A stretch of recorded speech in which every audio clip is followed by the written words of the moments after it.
The Porsche Taycan is a car we know really well.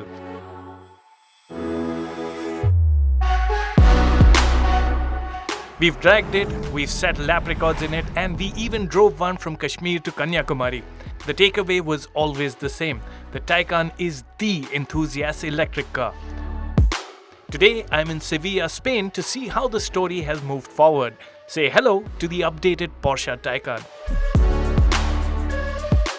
In a nutshell, Taycans across the board are faster courtesy power upgrades, and there's a significant increase in range too. Of the 3 Taycan versions bound for India, the standard Taycan sees power up to 435 horsepower, 0 to 100 kph is down 6/10 of a second to 4.8 seconds, and range with the optional 105 kWh performance battery rises 35% to 678 kilometers.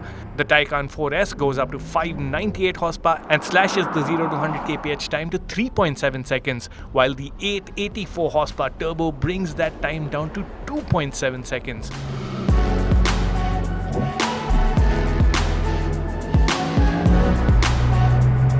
Markets abroad will also get the 952 horsepower Turbo S and the wild 1100 horsepower Turbo GT.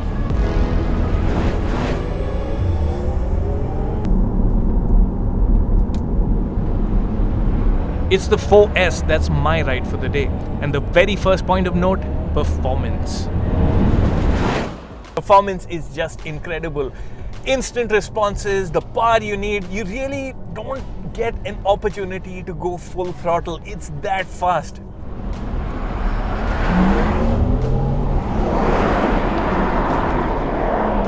And mind you, this is the Taycan 4S. It's second from the bottom in terms of power, with only 500 horsepower.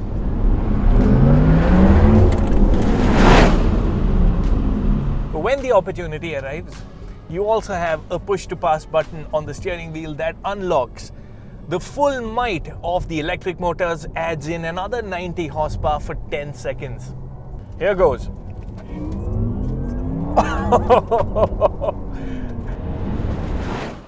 Just insane the power electric motors have unlocked. Faster Taycans will surely require you to recalibrate your sense of speed. More powerful motors aside, the Taycan also gets a redone suspension. Air suspension is standard, and an optional active ride suspension works behind the scenes to keep the ride flat, and it'll even have the car lean into corners like a motorcycle to maximize grip. It works eerily well.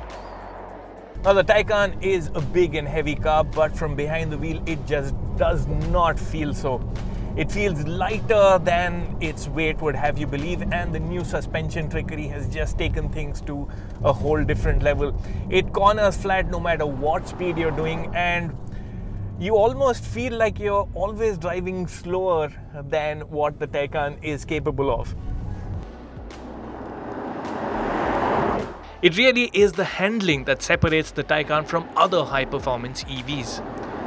But, and this is a complaint with all EVs, despite all the power, all the grip, all the handling, and even this artificial noise, the experience that you get in a Taycan isn't as emotive as you'd expect in a Porsche.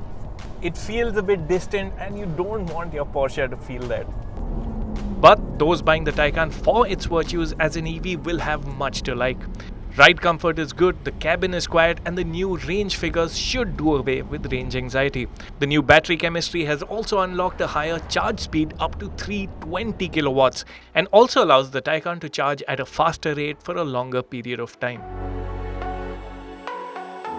Also helping the Taycan go the distance are aero tweaks at the bumpers, though the biggest giveaways to this being the latest version of the electric car are its subtly redone headlights, now with standard fit matrix LED tech. Taycan enthusiasts will notice subtle tweaks to the tail lamp internals, while the glowing Porsche lettering is a cool detail. The other cool bit, that active ride suspension I spoke of earlier has an added function of raising the car when the door is unlocked, easing the process of getting in and out. Inside, the Taycan looks familiar with its 3-screen layout, but the interface has been upgraded.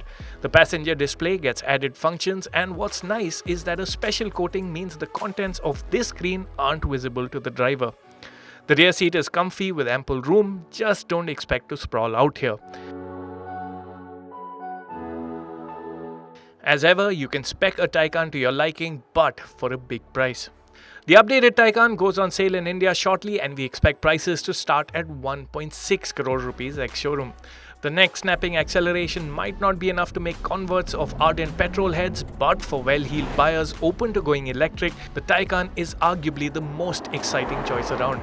It's fast, handles like a Porsche should, and even feels India-friendly in its ability to tackle bad roads. The latest iterations, enhanced range, and added performance make the package feel even more complete. To sum it up, the Taycan is electric and electrifying.